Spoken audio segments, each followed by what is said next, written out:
Welcome everyone to the AT series, Closer Look at Access.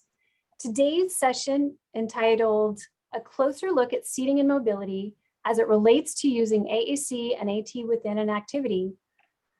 Today's content is part one in a two-part webinar pairing and is also the second webinar in this five-part series. My name is Tammy Thompson-Cook and I'm an educational consultant at the Patton East office. I will be monitoring the questions and chat window throughout the session. We at Patton are so honored to have Karen Kangas presenting on such an important topic and have the luxury of having her speak for 5 sessions. We greatly appreciate her collaboration with the many intermediate unit assistive technology specialists and for supporting the AT needs across the state of Pennsylvania. Karen, I'll turn it over to you so that you can go ahead and get us started for today. All right. Hello, everybody. I hope you've had a good day. This hour is going to go fast.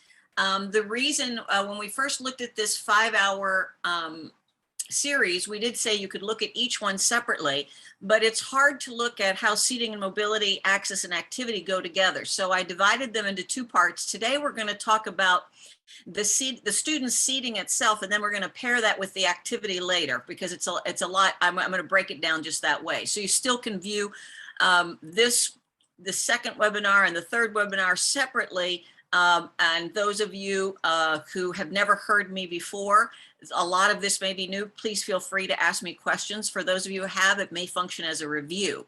But what I wanted to say today is we're going to really talk about how the student's seating and mobility relates to access and activity. Okay, so first of all, I want you to understand a definition of sensory integration from Jean Ayres. And Jean Ayres was an occupational therapist who developed treatment techniques involving sensory integration.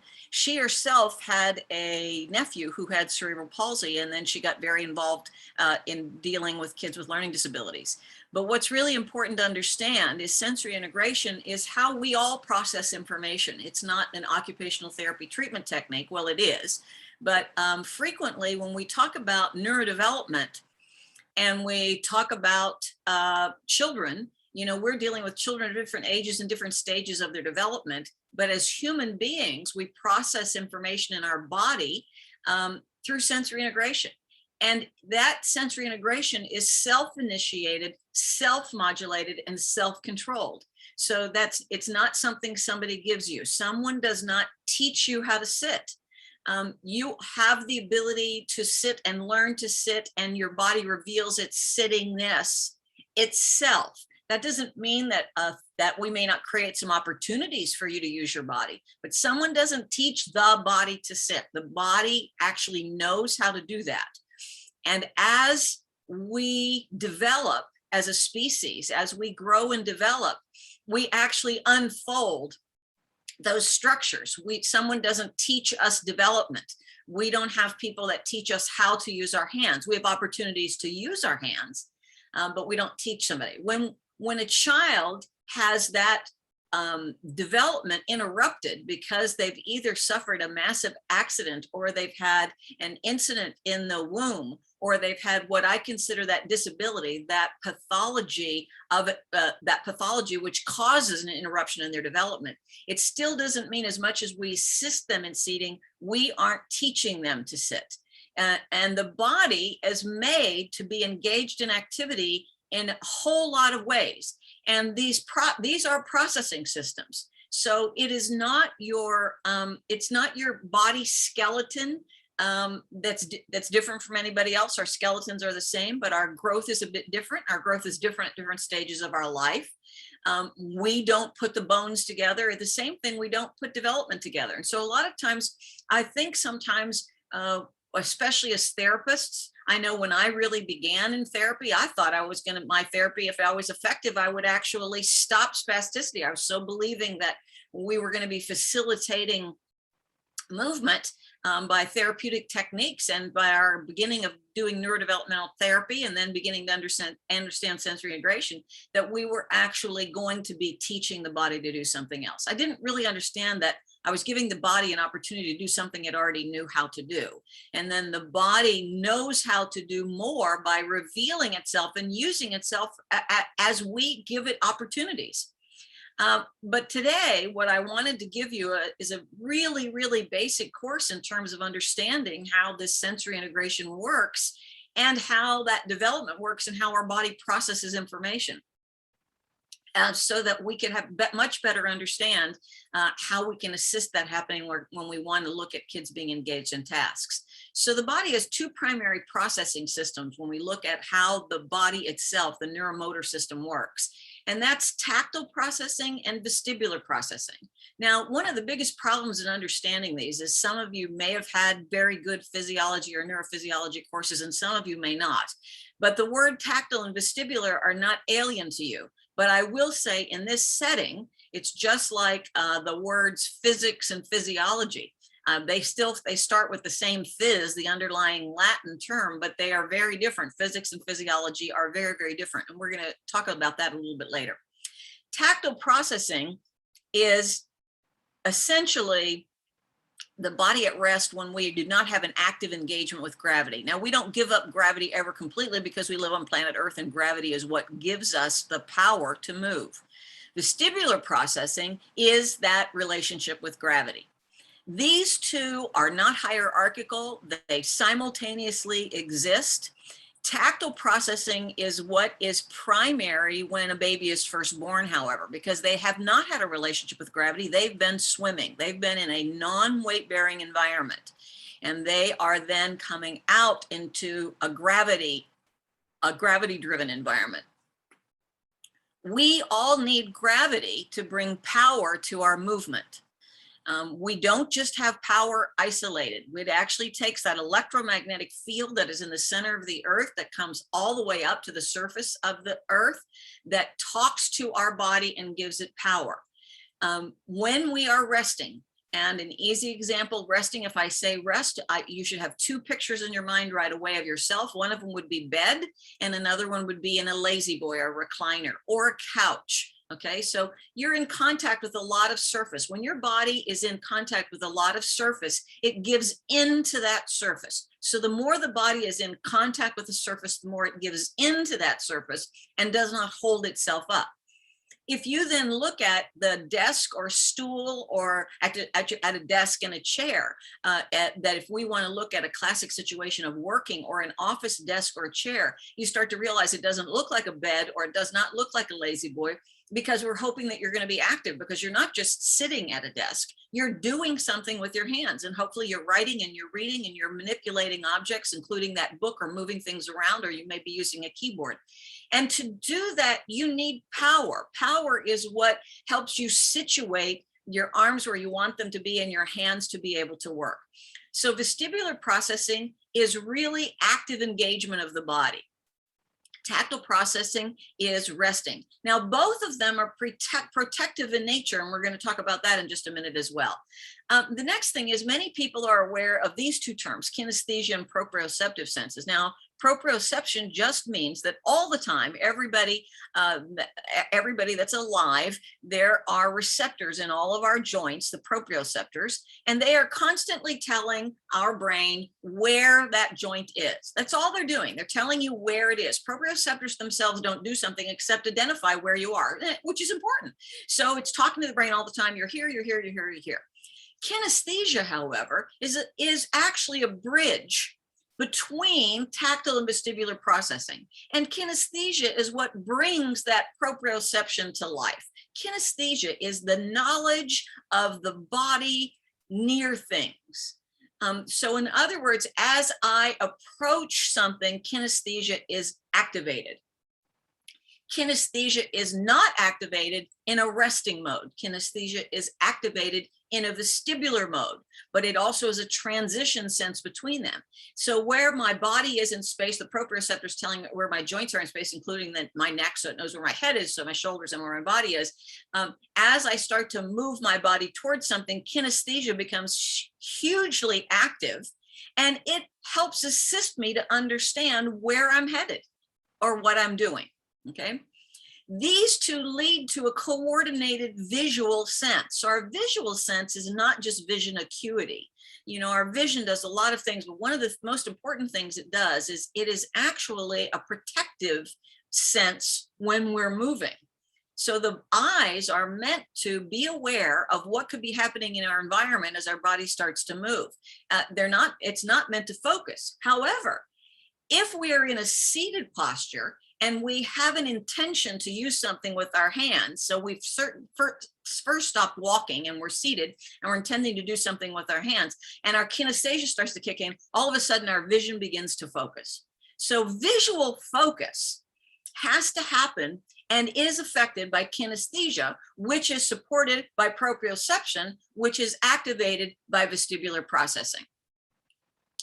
All of those things play into what we then like to call motor planning. Motor planning is something where we start to see a sequence of behaviors that are engaged in a particular task that then can become more automatic. When we talk about these systems, we also have to understand that seating is really a human characteristic. Now, human characteristic is us as human beings are Homo sapiens on planet Earth. And that means that seating itself identifies a whole lot of how the body is supposed to behave. We frequently anthropologically, when we talk about human beings, everybody's heard that we have opposable thumbs and we stand upright. But those aren't actually the most important things that we do. For those to work, actually, seating is a far more powerful understanding of how a human body is engaged in task. We were meant to be seated, to be engaged in task. It's not only how we do our activities of daily living, like feeding ourselves, and people say, well, dressing myself, I don't usually sit, but you also aren't standing. You have to still flex your body in order to be able to get your shoes and socks on. And if you look at young children, they do dress themselves seated. So we dress ourselves initially seated, and then we get older and we actually can adapt seated to look like we were standing to get dressed. But the fact of the matter is that we've taken that seated posture and expanded it to open it up. But if I stopped you while you were dressing and I actually identified what muscle groups you were using, you wouldn't be actively standing, you would be extending a seated posture. Now, I know that sounds a little bit weird, but I do want to say when we move into a seated posture, the first thing that the body says is you want to be engaged in a focused task. Oh, your eyes and hands want to work. I have to give you some different opportunities about how I relate to those girdles. If you're ambulating around the environment and you are ambulating and you are not just saying, I'm walking a long distance, you're not in the classroom hallway just going out the door to meet the bus, but you are in your home. When you're moving through a short hallway into the kitchen, your body is not only, your kinesthesia is not only so aware of where you are as you go through that doorway, that knowledge of going through the doorway actually prepares you for kitchen tasks. And even if you may now cut things on a cutting board at the counter, your body is also being able to identify how your vision can pay attention and how you can use gravity to help you be there. Okay, so I don't have time to go into all the details about that, but I want you to understand that us moving in and out of seated patterns is we are expected to be seated to be engaged in tasks, but our movement into that seating pattern and out of that seating pattern is as important as being in that seated pattern. Being placed in a passive seating pattern does not actively engage gravity. When you are riding in the back seat of a car, you are not actively engaging gravity. In fact, even the driver is not actively engaged in gravity because you are going faster than you could ambulate. So you actually, when you're in a car, you are in tactile processing. And to force yourself to pay more attention to be engaged in a task, nobody thinks about, oh, I think I'll just start preparing the vegetables by sitting in the back seat, and I'll just cut them up with a cutting board while we are driving to someone's home on Thanksgiving. You don't ever think of that because you're not going to. You can't really stabilize yourself to be able to do that safely. Okay, so when we are moving through space faster than we can move ourselves, we are forced into tactile processing. When we're in a plane, we're in tactile processing. Even so, we are sitting up, even so, yes, we can still walk to the bathroom, but we don't engage in highly involved tasks still in an airplane. It's very, very difficult to be involved, engaged in a task, because we forget that we're leaving gravity. All right. When you are riding a mountain bike up the hill, you would think you are very vestibular processing. But when you're riding the mountain bike down the hill, you are in tactile processing. You are really just balancing and holding yourself. It's not the concerted effort that it requires to get going up the hill. Okay, now the reason this is all important is because when we talk about focused effort of students, we often talk about attention. And I think we've gotten we've misconstrued this word attention by thinking somehow to get somebody's attention is a matter of us trying to be wild or crazy to somehow get eye contact. But the fact of the matter is the kind of attention that we want to be task-oriented is self-driven attention. Self-driven attention is what reading is. Reading is not a teacher getting you to look at her and then her reading something to you. It is a technique it may be a piece of a teaching technique about reading, but the attention to read and read yourself is self-driven, and it is driven by intention. And the attention we want to tasks is this attention. It's not the kind of attention of me saying, "Whoa, look at me, you all see me? Yeah, how do you like the new color of my hair?" I mean, that's being an entertainer.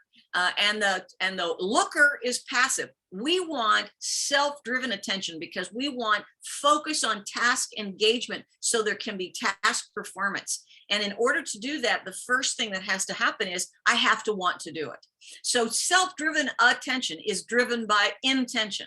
I intend to pay attention. I intend to look at that and want to see more of what's happening. So what happens is that when we are looking at students who are non-speaking, and particularly if we are also dealing with students who are immobile, and we're also looking at students whose hands aren't great, we have a lot of difficulty identifying what this intention is.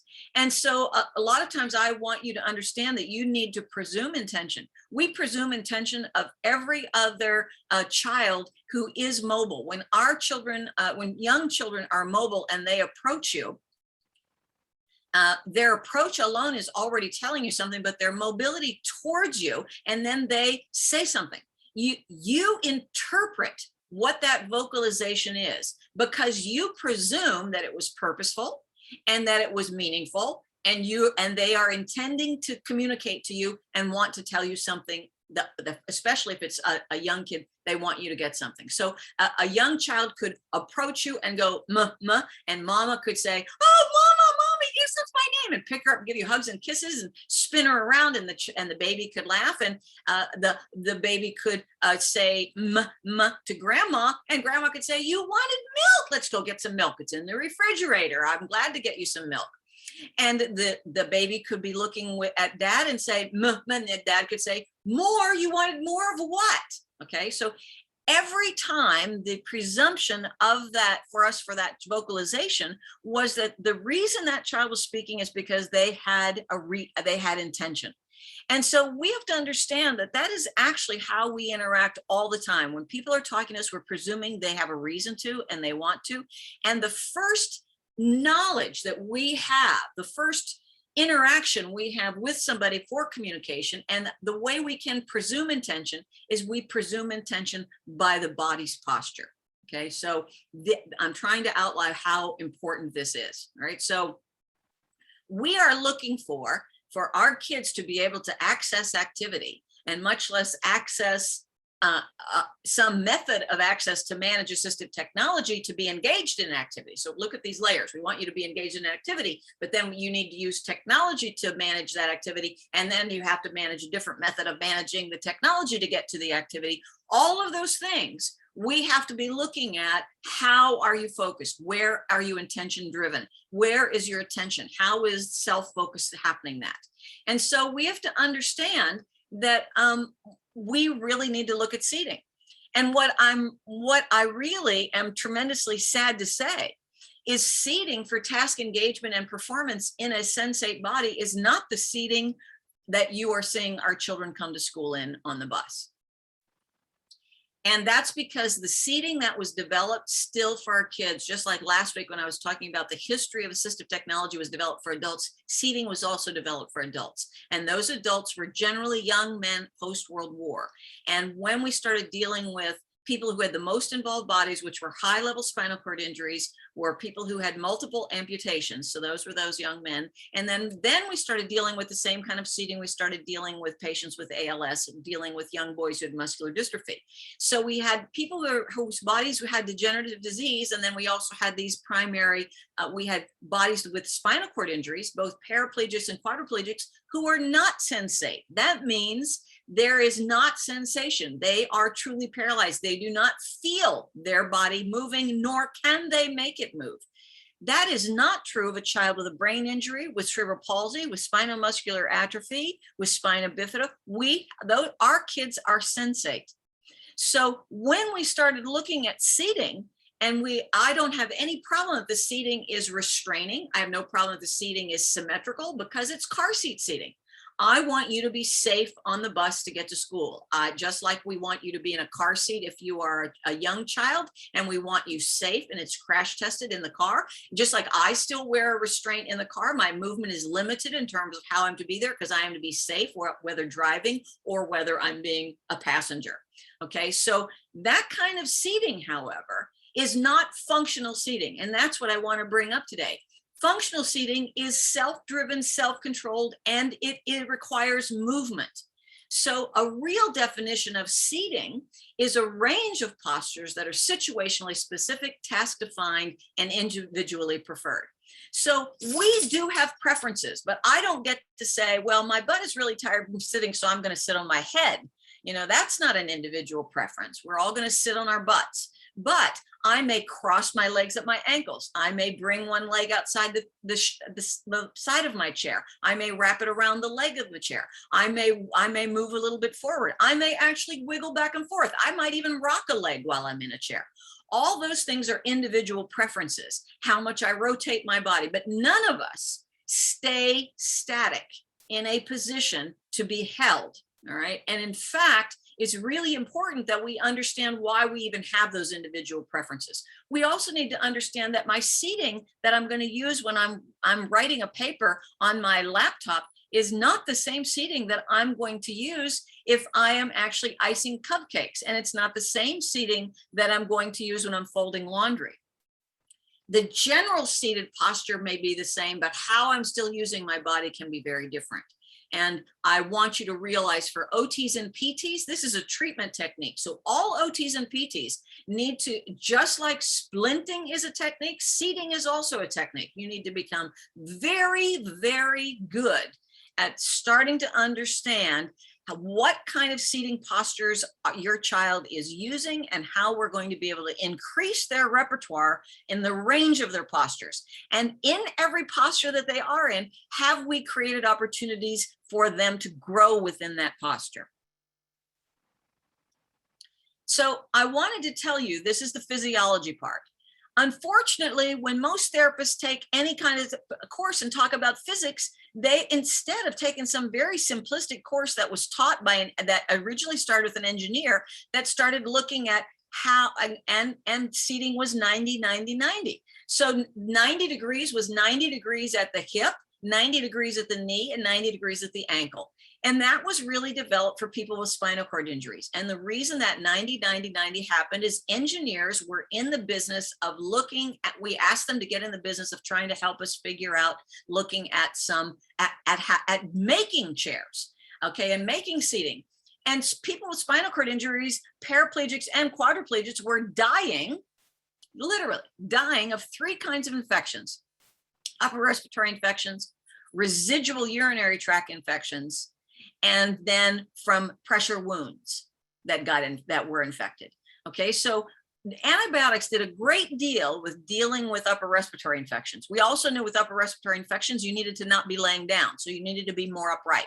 So we got you more upright. And then we started realizing that people with quadriplegia and paraplegia were having a lot of problem with residual urinary tract infections. And that's because even catheterized, whether they were cathed by somebody or cathed by themselves, they could never actually alleviate all the urine. So that's where standing frames developed for quads and paras so that they would be upright part of every day to force the residual urine to the base of the urethra so that when it was catheterized, they would be fully empty. Okay, so the urethra would be able to, so we wouldn't have residual infections. Well, then when we started looking at pressure wounds, and again, these happen in non-sensate bodies. So when engineers looked at the body, because they do not know about physiology, they were thinking if we could keep everything equal, there could be no pressure. If there was no pressure, then there could be no pressure wound. What they didn't understand is a pressure wound in paraplegics and quadriplegics is not happening externally. Pressure wounds are happening because a skeleton system is sitting in a tissue that is not altering. So when our pelvis is sitting in the tissues surrounding it, we not only have circulation, but we also have nerve impulses happening, and those tissues are moving on a regular basis. When just anything is sitting, when a skeleton is just sitting there on those tissues and they themselves are not moving, it bruises them. What is a bruise? A bruise is a tear, and then blood goes into the interstitial tissues. That blood cannot be removed from the interstitial tissues because it would be removed by the lymph system. And the lymph system only clears that out by movement. And these are people who don't move, can't move, and don't feel that it's there. So the wound actually begins internally from that blood that is actually blocking and is staying there. And when anything stays there for a long time, that's when infections grow. We start getting a tremendous amount of mucus pouring in there that at first is protective, but then if it is not moved through the system, the lymph system, or through the kidneys, and if we aren't getting stuff moving through a circulatory system, it's a problem. So the belief was, well, if we can really figure this out, which by the way, I had to tell you, even with all the pressure mapping and all the cushions that are developed, we can't keep anybody still because again, the stillness is not the problem that's causing pressure wounds, but we're not going to talk about that. I want to talk about how it's affected what we're dealing with kids. Everybody now believes that you are to stay in this 90-90-90 posture, yet no one, look at yourself, look at children, look at any human being for any length of time when they are seated, no one sits in a 90-90 posture. And it's not because we are all sitting wrong. If you sit in a 90-90 posture, you cannot find gravity. When the body is completely symmetrical and it does not move, the body needs to move to find gravity and it needs gravity to move. That's why it's physiology. It's like this circle. It's not easy like physics. You can't say, well, I'm measuring pressure and there's pressure happening here. No. We must exert pressure. I right now am leaning forward on my seat. My pelvis is forward and my shoulders are forward so I can use my hands. I can look at the screen. And in fact, there is pressure against the seat. My pelvis is holding us. Now, it's not causing pressure that's going to get a wound. I'm not going to get a wound. That pressure means I'm holding myself. Pressure against a surface is intentional. I'm saying, I want to be here. This is what I'm doing. This is the activity I'm engaged in. And the body and its kinesthesia and its proprioceptors and its entire vestibular system saying, we're giving you all that information that you need. But while I'm doing that, I'm not going to stay in this same position. I'm going to move. And some of the time I'm going to drop back. If you can see me a little bit, I drop back. If I just drop back my pelvis and my trunk collapses, my head starts to change position too. And then I'd like to really relax and hold my head up with my chin. With my hand. And when I'm having to hold my head up with my hand, it means that I'm not holding my body. The prop on the table, desk is holding my body. But as soon as I shift my pelvis and I call up gravity, now I have head control. So no Homo sapien has head control all day long. We make shifts all day long ourselves in between tactile processing and vestibular processing because intention rules. The body is not made to be put into a position and stay there. So we move within these sensory systems. And the body knows this, and the body always is interested first in your survival and the protection of your survival. So we're going to talk a little bit about that. Okay, so what happens is that, whoops, let me back up. So what happens, oh, sorry. So what happens is then when I tell you that our body is interested in survival and protection, I also want to tell you that what does that mean? That means the most important thing is protecting our internal organs, because that's where we breathe. That's where the heart is. You know, those are on the front of our body. So when we collapse, we don't collapse by stretching out. We collapse by, when people say, oh, that kid is in a fetal position. Actually, a fetal position is what a fetus does. Well, if you're curling up into a ball, that's a protective reaction. That's the most protection you can offer your internal organs. And the reason we go into that protection is we also do that when we're cold. When we're cold, we pull in. Why? We are protecting our organs, because our protection had to be literally from predators who wanted to eat us. We were a nomadic clan before. So where we stopped to be able to sleep was a dangerous place, and we had to be able to do that. But the other thing is if something approached us while we were sleeping, okay, and we could, and it was a surprise, and we either smelled something different or we felt something, we felt a tickle somewhere or something crawling upon us, you'll have this immediate reaction, and it will be a startle reaction. And that startle reaction will give you some power of adrenaline, but it also helps you find gravity so that you can literally move to figure out what caused that, because maybe I'm in a dangerous spot and I need to literally move. Now, it's not just fight or flight. It's literally, I need to move. I may need to move to hide. I may have laid down in the wrong spot. That's poison ivy. I may have felt a snake in the grass. I may have felt something calling upon me, you know, but at any rate, it's a protective reaction. So in other words, startle reactions happen with everybody when we're in tactile processing. So we see lots of kids who have lots of startle reactions. And guess what? When a startle reaction does not happen when you're holding yourself. So if you are holding yourself actively engaged in a task, you aren't going to startle unless something very, very shocking happened. But in general, you're not. Being startled is when you're resting, and our kids, our bodies are resting too much of the time.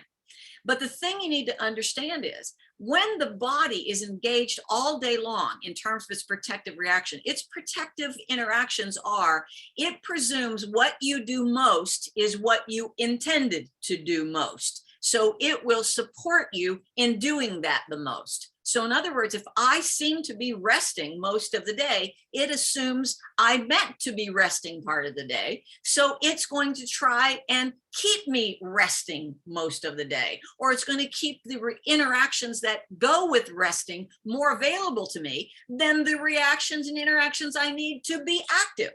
So it is the same exact thing as if you have too long of a plane ride and too long of a car ride. You just can't wait to get out of that car, off of that plane. But then as soon as you get out, you go sit down because you've gone past the point of you actually being able to say, I'm innervated to move. You have to force yourself on to move because you've gotten tired of doing nothing. All right. And unfortunately, that's happening to a lot of our kids. I want us to understand that any time as we start developing a rich repertoire of actions and activities and intentional movement, we initiate what looks like to the outside motor acts. Now, everything is sensory motor, not just motor, but anyway, but our body does check in. The first thing it checks in with, is this a new pattern or is this something that's automatic, meaning that you've already done it a lot? All right, so that's why new patterns are going to require more of the body and more of a focus. The other thing, though, that's most important is that we neglect to understand this. A transitional pattern is a precursor to the isolation of movement, and a transitional pattern requires rotation in the body. So let me stop and explain this a little bit. What I think a transitional pattern means, I don't just walk over standing. I don't stand at my chair in front of the desk and then count to 3 and fall into the chair. Okay, no, I actually move smoothly into the chair. And as I move smoothly into the chair, I rotate my body, I grade movement, and then seat myself. That transitional patterns require more interactive action in the body than any other movement pattern. Okay, so that is sit to stand, stand to sit, sit to stand to walk, stop from walking, walking to running, any of those, any transitional pattern uses more of the body. And because the transitional pattern is preparing you to be ready for the next step. So it is the most interactive. So the transitional pattern prepares me for my more stable pattern. So me moving into my chair at my desk is preparing my hands to find the keyboard. And in fact, if you watch yourself, if you can actually try and take your eyes off and to have them kind of have a mind's eye on yourself consciously, but act automatically how you would get into your desk chair at your own computer, you will see what I mean. You don't move the chair out, you don't count, you don't have certain steps. You literally are rotating your body and drop into your seat smoothly, and your hands automatically pop up at the keyboard. And not only do they pop up at the keyboard, they actually know how much pressure they're going to demand. One of our biggest problems is children who are in wheelchairs. No one is helping them cope with transitional patterns. When we had more kids who had spastic type diplegia or triplegia, and were kids who also were more ambulatory, we worked a whole lot on transfers. And we don't work on transfers now. Many of our children could definitely participate in a stand pivot transfer, but they can't learn it from the chairs they're in because their feet can't get on the floor, because they're in contoured seatings. There's no way that they can scoot to the edge of a chair and stand up or learn to hold themselves and turn around to be able to sit back down again. That is something we should be doing, though, because a transitional pattern is what prepares me to read. What kind of equipment are we using to assist children to deal with transitional patterns? What part of our therapy is looking at transitional patterns? Even if a child is not going to be a long-term ambulator, even if a child is not going to be a fully independent sitter, we still need to be looking at those transitional patterns, because that is how we become engaged in activity. And then when we start talking about equilibrium reactions, what I think is so funny is many therapists think that the children they work with who are in wheelchairs don't have equilibrium reactions. But the fact of the matter is they do. What they are not able to do is they are not able to demonstrate their equilibrium, because our tests for equilibrium require you to be mobile. The only tests that we have to test your equilibrium is you must be a mobile, independent, postural, functionally independent person. And then I will test your equilibrium by pushing you over, and you're to protect yourself. That is a sign of equilibrium, but that's not a sign if somebody can't do that, because now I have spasticity, so I can't quickly put my arm out to demonstrate a protective reaction. Because I have dystonia and you push me, I can't immediately have that reaction, because the immediacy of me being able to activate graded movement or extensor patterns does not exist because of a non-progressive lesion in my brain, does not mean I don't have equilibrium. I actually do have equilibrium reactions. I'm just not able to perform your test. Okay. And what I want to say is that those equilibrium interactions are what support postural security. Postural security is what must be there for the body to say, I don't have to worry about protecting you. Now you can use this body to be engaged in a task of interest. So we must be understanding this to create opportunities for our children to be able to learn.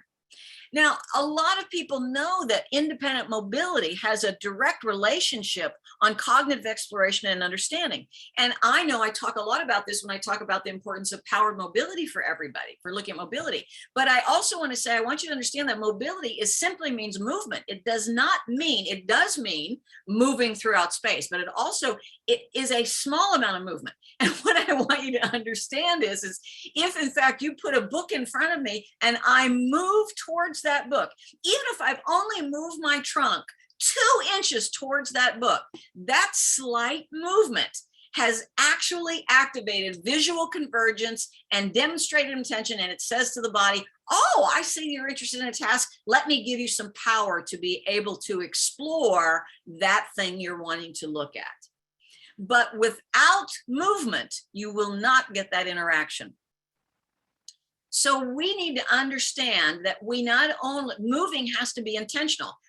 If I just move you forward, so if I come up as a therapist and I move you forward, well, you may be interested in what I'm moving you towards, but your body is not going to activate all of these interactions because it's responding to me moving you. Instead, I have to come up with ways that you move yourself there. Okay. And I have to also, I want you to understand that stability in the body is not stillness in the body. Stability in the body is actively holding. So right now I am actively holding myself in this chair by my pelvis is active. And because it is actively holding me, it's given my shoulder girdle and my trunk the ability to rotate and put my hands anywhere I want to, put my eyes anywhere I want to within the range, and to be able to be engaged in activity.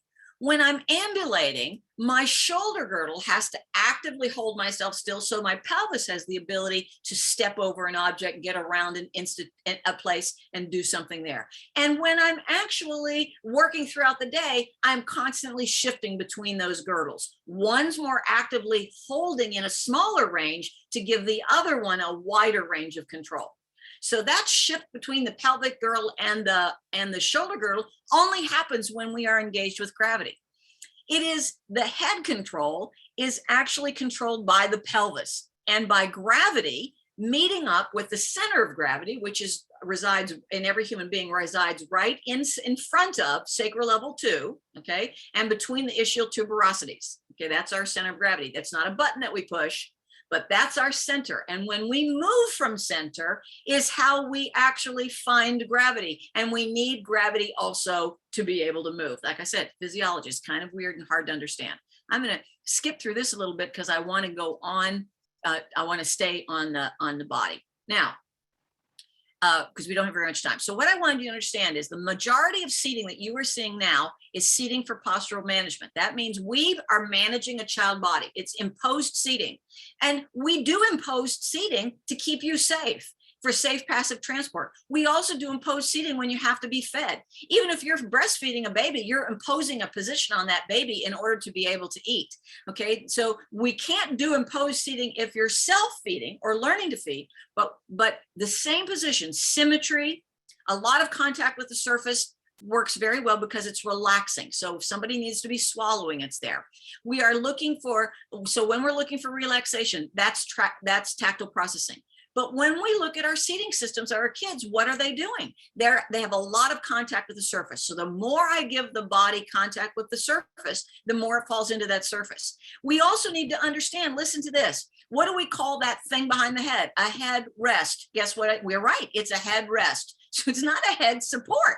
It's a head rest. What is the head going to do when it's there? Rest. When we have arm rests, what are the arm going to do? Rest. What are foot rests for? Feet resting. If I want the feet to be active, to help hold the pelvis, to move the trunk, to hold the head, I can't be having them touch everything. Okay. So when we want to be creating seating for postural control. And this develops over time. What is needed for the child to control her body in specific situations? This requires an independent control of movement, requires pelvic stability, okay, which means control of mobility, utilizes weight bearing, especially at the pelvis, and is activating the vestibular system. Okay, so let's look at some kids, okay, and let me to make our point, okay. So what'll happen is I want you to meet this young adolescent, okay? And what I want to say is you can see that she's collapsed in her chair. I do want you to see, if we were looking at 90-90 seating, we couldn't even look at 90 because her legs are in front of her knees. And actually, when you want to hold your pelvis, you don't hold your pelvis by putting your legs at 90. To hold your pelvis, you actually, one leg has to at least be less than 90 and almost under the pelvis. Okay, so right now, just placing her feet on these foot rests has caused that pelvis to drop into a posterior tilt, which has caused a collapse of the trunk, and she has lost her head. And when I saw her, I was asked by the team to try and help figure out how we could develop access in terms of, because they tried everything and couldn't figure out what was going to work. She actually, because of the kind of cerebral palsy she has, she has little pneumatic springs on these footrests, because when she has gotten surges of tone, they've been powerful enough to break the leg rests, okay? And what I want, I'm showing you this from another side. Now, what I want to tell you about this chair, if we drop back and look at this chair, this is called a CG tilt chair. It was not developed for kids. It was developed for little old ladies in long-term care who had to propel their wheelchairs with their feet. They could not propel them with their hands. And so what it was meant to do is, you'll see here, you'll see a collar, and then you'll see along this little line here, you'll see 0, -5, -10, -15, and then you'll see +5, +10, +15. And that collar, if it were moved all the way up here, it would freely, this seat when tilted, we could not only move into a posterior tilt, it could also move into an anterior tilt. And that's what this chair was made for. It was made to move into an anterior tilt so that the whole body would be lifted forward, because only in an anterior tilt can you get the power to pull yourself along with your feet. So I'm going to take this seating, because I was told this girl does not have head control. She doesn't have visual focus. She doesn't have much visual attention. Okay. And so the first thing I want to do is try and put her body into a position of postural control, and then see if in fact it's experienced with that or not. Okay, and the way I'm going to do that is I'm going to use this seat the way it was intended. I'm going to take off I'm going to take off the headrest. I'm going to take off the trunk laterals. I'm going to take off the armrest. I'm going to take off the footrest, and I'm going to move this into an anterior tilt at a table.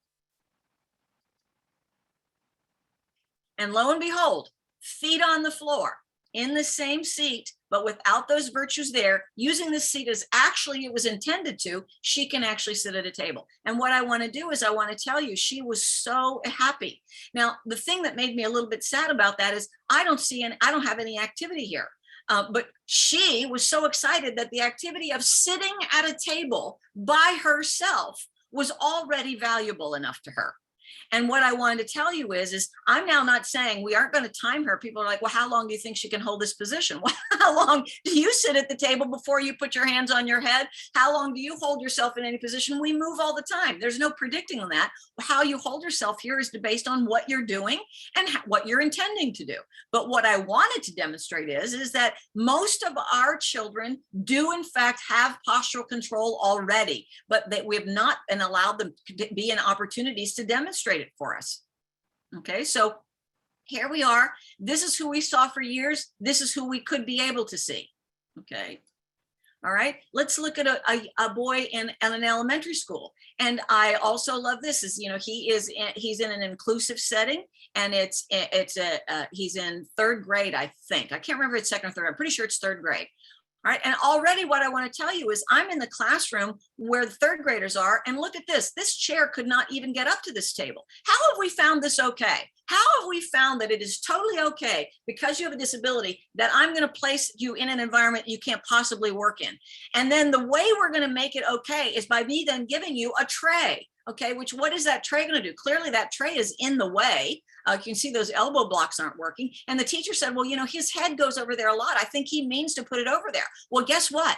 I do agree with you that I think he means to put it over there, because he's trying to look, and that headrest is in the way. And when he tries to rotate his trunk, because we've got him so trapped in here with straps and pommels and hip guides, as he starts to go, his head falls outside of this wing of the headrest. He can't bring it around, because guess what? You don't bring your head around that headrest by just dropping your head on your chin, putting your chin down on your chest and flipping it in there. No, the way we move our head is by changing our trunk position and by changing the amount of pressure we're putting on our pelvis. And he can't possibly do that, even if his body wanted to, given that we've gotten everything strapped in. Okay, so again, we can see him, and this is why I don't like a tray. A tray gets in the way, that then when the body wants to move, it has to increase tone. We all increase tone to move.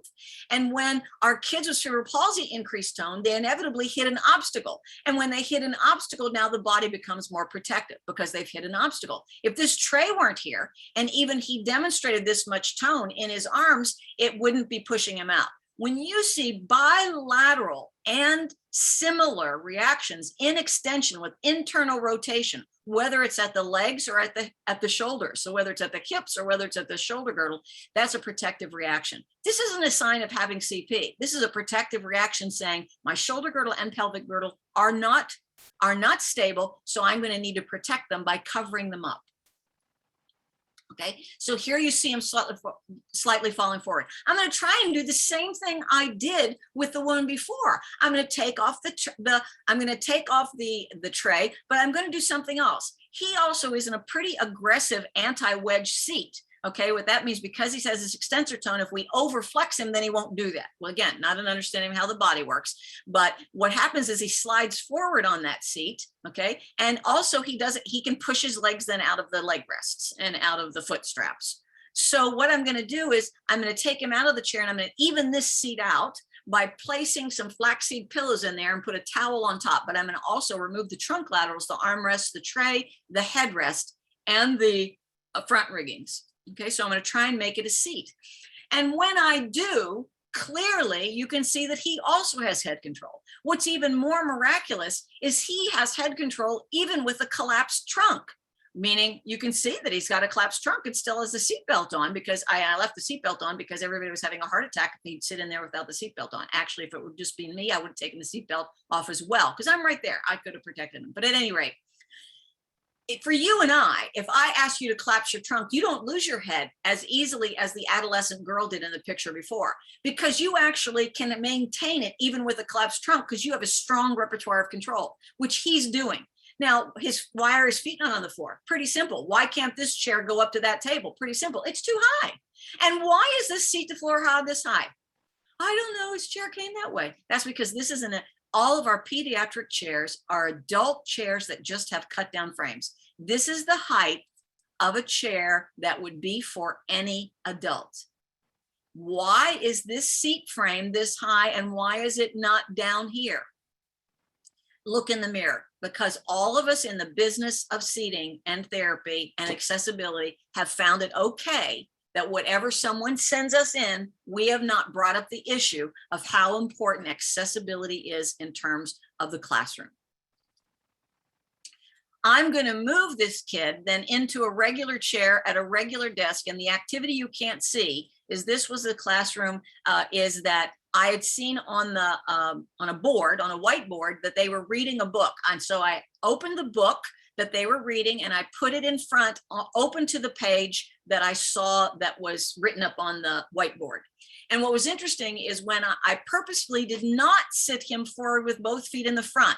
I wanted to angle his pelvis and ask for rotation from the trunk so that in fact the pelvis would hold him more.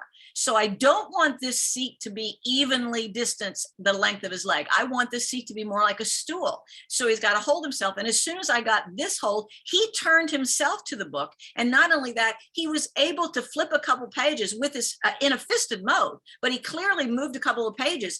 And then this teacher looked and said, I can't believe it. That's actually where we are studying. I didn't have a chance to change the whiteboard yet. And yet here we were before, we don't have access. He's not really paying attention. We aren't even sure he has visual tracking. And here we are having him sit that if I moved myself out of the way, and the only reason I'm keeping my hand on him is not because I think he's going to fall out. I think that someone might scream and startle him because he's not used to being there while he's engaged in this activity. Now, I'm not saying this teacher then said, well, who's going to put him here and how are we going to get there? And I said, that's exactly what we need to answer next. Who is going to put him there? Don't worry, it's not going to be you, because right now the problem is not, oh, now I'm going to put him like this. No, the problem is now he does have postural control. We need to figure out how do we get this and activity in his day. Okay. Let's look at another high school girl. Now this is Juliana, and her team also was saying, we know she's got visual processing problems, but also in terms of her seating, she puts her head over here purposely on the edge of her headrest. We try and bring her back in.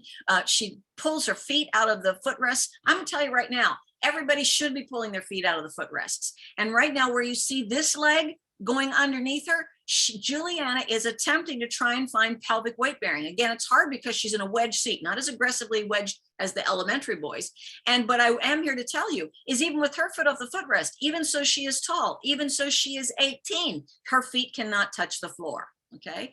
And what's interesting is as I start to move her forward, just take off the chest harness and start to move her strap forward and move her slightly forward in her chair so I can see where those legs would go. Her legs do naturally go where just like yours and mine would. But the fact of the matter is when I actually look at the seat, I can see it isn't 90. It's actually been pushed back so that it's actually reclined. And the reason she's putting her head there on the edge of that headrest is so that she actually could see and start to come forward. But she doesn't have enough room to be able to demonstrate the kind of head control she has. So I'm going to do the same thing with her. Like I said, I'm moving her away from, I'm not hurting her. And I want to tell you, every time I see this picture when I'm taking still shots, it looks like I'm squeezing her. I really am not. She does have some nerve damage in her face. She has limited expressions besides visual processing, and she's light sensitive. All those things we figured out from moving her. Everybody didn't know them yet. We figured out from moving her, but that's what's happening. She's kind of squinting at the light. But trust me, I am not pinching her at all. I'm just having my hand rest there so she's not feeling I'm letting her go. She is holding her head, but I don't, when I'm moving a kid into a new position, I don't want them to think it's a test and then I'm throwing her there so that their body will say, oh, I need to protect myself. Instead, I want to move you there that you're feeling totally comfortable just to be able to see what's going on. All right. So this is the physical therapist that she works with usually. And so I did come over to her and say, come over here and just really hold her at the head, not because you're having to hold her head, but so many people have said she needs her headrest. She doesn't have head control. That's all she's heard for years and years and years. Let's make sure that she knows her head's secure because you're going to come over and talk to her and just place your arms there. But your arms are not going to be holding her. They're just going to be there so she feels something is there and all other straps have been loosed. And even the physical therapist is like, I can't believe how much she controls herself. What I want you to see is look at the difference in that arm. Okay, so first of all, when we see her arm position change, all right, so here we're seeing an over relaxation, okay, and then when we start to see her here, she starts to move. She gets wrist splints on because actually she goes into too much tone. Whoops, too much tone. And then when we start to move forward, she starts to move out in a protective reaction. That's a sign right there of equilibrium reactions, by the way. All right, but as she is confident about where she is, you'll see the tone change in the arm. The hand may not go all the way down, but it's not in a position of equilibrium reaction. And here you can see once again, it's a little protective, going into a little bit of extensor tone, not sure what's going on. But here she is with somebody she knows. She is holding herself in the seat. She does not know she really is though, because she has so little experience. And so I'm going to do the same thing that I did. You're going to see it now from the front is I want to place her at a table and desk just like everybody else is. And when I do, I'm placing already the trunk. I want the pelvis to be rotated. So I'm working on the corner of the chair. I want one leg to be completely supported, but I want the other leg off the chair so that there's more weight bearing so she can control some rotation.